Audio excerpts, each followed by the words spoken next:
네, 이번 시간은 지난 시간에 이어서 암호화폐 생태계 안에서 어떤 결제 통화가 최종적으로 승자가 될 것인지에 대한 이야기를 가지고 스테이블 코인 이야기를 이어가 보도록 하겠습니다.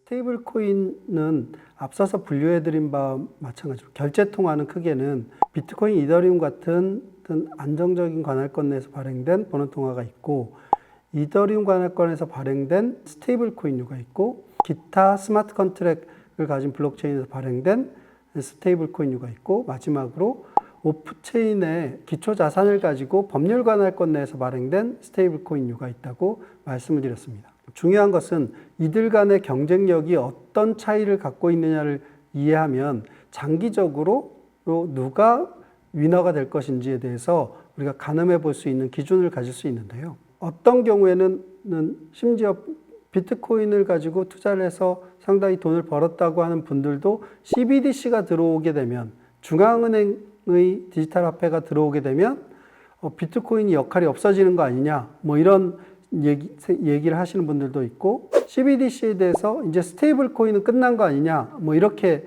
얘기하시는 분도 있습니다. 그런 분들이 이해하지 못하는 부분이 바로 이 결제통화 경쟁을 놓고 무엇이 이 결제통화 경쟁의 승자를 결정하게 되는지에 대해서 잘 이해를 하시지 못하기 때문에 그런 관점을 가지시게 되는 것인데요. 이번 시간에는 바로 그런 문제에 대해서 말씀을 드리도록 하겠습니다. 우리가 법정화폐 시장에서 달러는 왜 결제통화로서 그렇게 가장 강력한 지위를 갖게 됐을까요?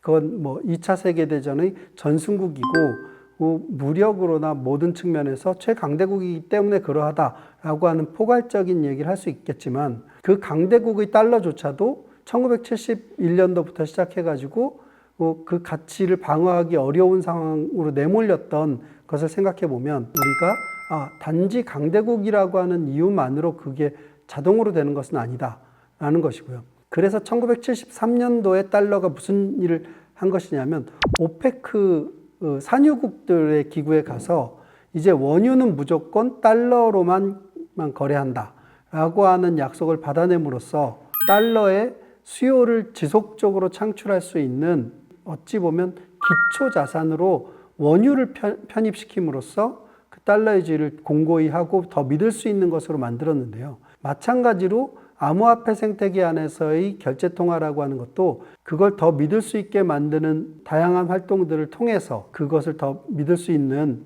결제통화로 더 널리 사용될 수 있고 더 오랫동안 사용되면서 그 지위를 차지할 수 있도록 만들어주는 측면이 있습니다. 그래서 달러를 상대로 해서 달러가 왜 그런 지위를 갖게 되었는지에 대해서 이해하는 것은 미래의 어떤 결제통화가 암호화폐 생태계 안에서 승자가 될 것인지를 결정하는데 매우 중요한 기준을 제공하는데, 앞서서도 제가 크게는 이렇게 말씀드렸습니다.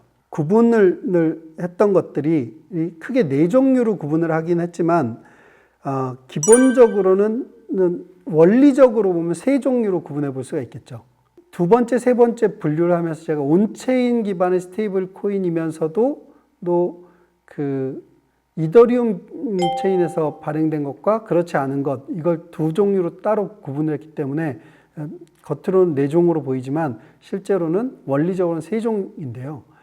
무엇보다도 이것들이 비용이 낮은 상태로 발행돼서 대부 이익을, 이자 수익을 얻을 수 있느냐라고 하는 문제에 집중해서 우리가 살펴보면, 비트코인이나 이더리움 같은 경우는 자발적으로는 시장이 성장한 때 공급량을 늘릴 수가 없습니다. 근데 수동적으로는, 즉 자기 자산의 가격이 올라감으로써 마치 결제통화의 공급량을 늘린 것 같은 효과를 수동적으로 가질 수 있는데, 자발적으로, 능동적으로 통화 공급량을 늘릴 수 있는 것은 오프체인 기반의 그 스테이블 코인과 온체인 기반의 스테이블 코인, 이 두 종류의 결제 통화가 있다고 볼 수 있는데요. 오프체인 기반의 스테이블 코인과 온체인 기반의 스테이블 코인, 또 혹은 비트코인이나 이더리움, 이런 것들이 누가 빠르게 성장할 수 있을 것이고 그것이 더 안정적일 거냐, 제가 왜 지속성과 관련돼서 성장하는 것을 이야기하고 있냐면, 어떤 결제 통화가 지속되기 위해서는 사실 어느 정도 이상의 규모를 도달하고 심지어는 경쟁자하고 비교했을 때 압도적으로 큰 시장 점유율을 확보하게 되면 상대적으로 안정성, 지속성을 더 가질 확률이 높아집니다. 그런 측면에서 이 결제 통화들이 어느 시장을 깔고 앉아 있고 그 시장이 앞으로 어떻게 될 건가는 이 결제 통화의 운명을 결정하는 데 매우 중요한 영향을 미치게 되고요. 그렇게 해서 살펴보면 법정화폐 기반으로 오프체인을 통해서 오프체인의 기초자산을 가지고서 온체인에서 발행된 스테이블 코인류는 무엇을 위해서 1차적으로 만들어졌다고 말씀드렸냐면 거래소, 즉 중앙화된 거래소, 법률의 규제를 받는 거래소 시장을 1차로 타겟으로 해서 유동성 공급을 하면서 성장했다고 말씀드렸습니다. 그 이후에 디파이가 성장할 때 이들도 같이 성장했는데 이때 이제 새로 등장하면서 성장하기 시작한 것이 바로 온체인 기반의 스테이블 코인들이죠. 장기적으로 보면 오프체인 기반의 스테이블 코인과 온체인 기반의 스테이블 코인이 능동적으로 자기 공급량을 늘릴 수 있는 주체로서는 경쟁을 하고 있다고 볼 수 있는데 어떤 시장이 더 빠르게 크게 성장할 것이냐를 잘 생각해 보면 우리가 누가 깔고 앉은 시장이 미래의 암호화폐 여객거래 시장에서 더 큰 시장이 될 건지 생각해 볼 수가 있습니다. 첫 번째로는 이 시장 타겟 시장들을 좀 구분을 해보면요. 오프체인 거래, 즉 중앙화된 거래소를 해서 거래되는 암호화폐나 암호자산 시장이 하나 있을 거고요. 두 번째로는 마찬가지로 오프체인 기반인데 암호화폐나 암호자산의 파생상품 시장이 있을 거고, 세 번째로는 온체인 거래인데 현물 시장, 그리고 네 번째로는 온체인 거래인데 파생상품 시장. 이 네 개의 시장이 미래에 어떻게 될 거냐, 그리고 각 시장은 누가 결제통화로서 지배하고 있느냐를 한번 생각해 볼 필요가 있습니다. 지금 여러 가지 통계에서 나타나고 있는 현상은 뭐냐면 이미 파생상품이 현물거래 시장의 규모를 넘어섰습니다. 넘어선 지 꽤 됐고요. 이미 2020년 말부터 파생상품이 중앙거래소이건 아니면 디파이 프로토콜에서건 파생상품 시장이 현물 시장을 뛰어넘는 상황이고, 우리가 피크 때 그 암호화폐의 시가총액이 3트릴리언 달러 정도 됐었다고 말씀드렸잖아요. 근데 피크 때 암호화폐 파생상품의 시가총액은 거의 이 6트릴리언 달러, 한 5.5 트릴리언 정도까지 성장했었던 기록이 있기 때문에 우리는 앞으로 미래의 암호화폐 시장에서의 결제통화 지위를 놓고 벌어지는 경쟁에서 바로 이 파생상품 시장을 누가 결제통화로 차지할 거냐가 매우 중요한, 누가 위너가 될 거냐를 결정하는 매우 중요한 요소가 될 것으로 생각을 하고 있습니다. 자, 그러면 이제 시장이 빠르게 성장할 때 파생상품 시장에 여러 결제통화가 지배적인 결제통화지위를 확보하기 위해서 공급에 나설 것이라고 생각이 드는데, 이게 두 가지입니다. 하나는 파생상품이라고는 했지만 오프체인 파생상품, 즉 중앙화된 거래소를 중심으로 한 파생상품 시장이 더 빨리 성장할 것이냐, 온체인 시장이 더 빨리 성장할 것이냐라고 하는 것을 좀 구분해 볼 수 있고요.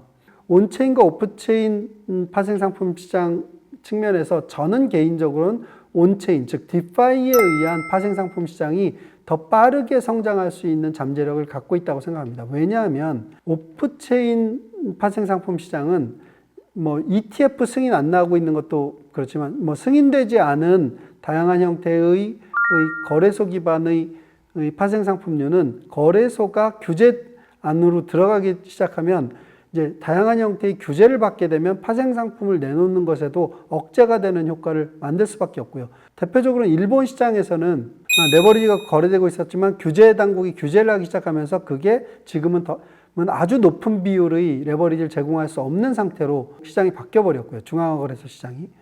그것에 비해서 이제 작동 원리로서만 가능하다면 디파이에는 규제가 없기 때문에 이게 레버리지나 파생상품 영역에서도 더 크게 성장할 수 있는 잠재력을 갖고 있다고 보고 있습니다. 그래서 중앙화된 거래소는 점점 규제 안으로 들어가면서 파생상품 거래량이 억제될 수밖에 없는 구조를 갖고 있다라는 측면에서 그러하고요. 그럼 이제 온체인상에서 파생 상품 시장에서의 경쟁, 결제통화 경쟁에서 누가 이기게 될 거냐라고 했을 때 크게는 BTC와 ETH는 상대적으로 능동적인 공급이 안 된다고 치면 이런 규제된 스테이블 코인이나 CBDC, 즉 오프체인 기반으로 발행된 스테이블 코인이나 CBDC가 이 온체인에서의 파생 상품 시장의 위너가 될 수 있냐라고 하는 측면을 생각해 보면 조금 쉽지는 않을 것 같습니다. 왜냐하면 결정적인 이유는 조달 비용이 높기 때문인데요.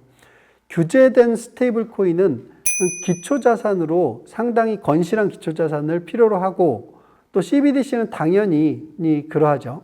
달러 그 자체, 캐시이거나 달러 표시 채권 중에서도 상당히 우량한 채권들을 기반으로 해요. 커머셜 노트 이런 것들을 기반으로 해서 발행돼야 되기 때문에 펀딩하는 데 필요한, 즉 공급 비용 자체가 상대적으로 높은 데 비해서 탈중앙화된 체인 내에서 발행된 탈중앙화된 스테이블 코인들은 아직까지는 LTV가 그렇게 높지 않습니다. 67% 정도부터 90% 이런 정도를 가진 담보자산 대비 그 정도, 혹은 알고리즘이라 할지라도 사실은 포괄적으로 넓게 보면은 그 알고리즘이 안정성을 만드는데 커뮤니티가 담고 있어야 되는 암호자산의 양이 기초자산 역할을 하고 있다라고 하는 측면에서 그걸 누군가가 맡기고 발행한다라는 그런 연결되어 있는 메커니즘으로는 아니지만 커뮤니티 단위로는 그것들이 담보자산을 루나처럼 하고 있다라는 측면에서는 다 담보가 있게 발행되는 스테이블 코인이라고 본다면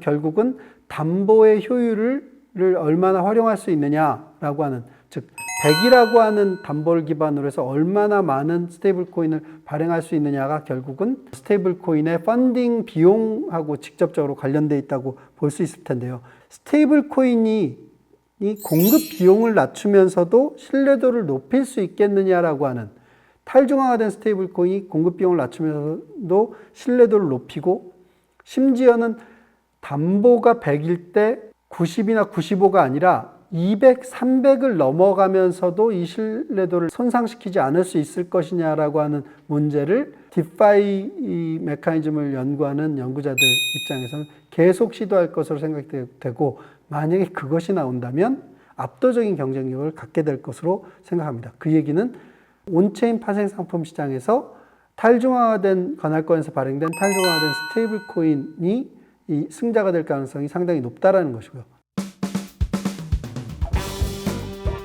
조달 비용이 낮으면서도 신뢰도가 높으려면 어떤 조건들을 충족시켜야 되느냐, 스테이블 코인이 그렇게 하려면 무엇을 충족시켜야 되는지를 생각해 보면 다음 3가지 정도를 생각해 볼 수 있을 것 같습니다.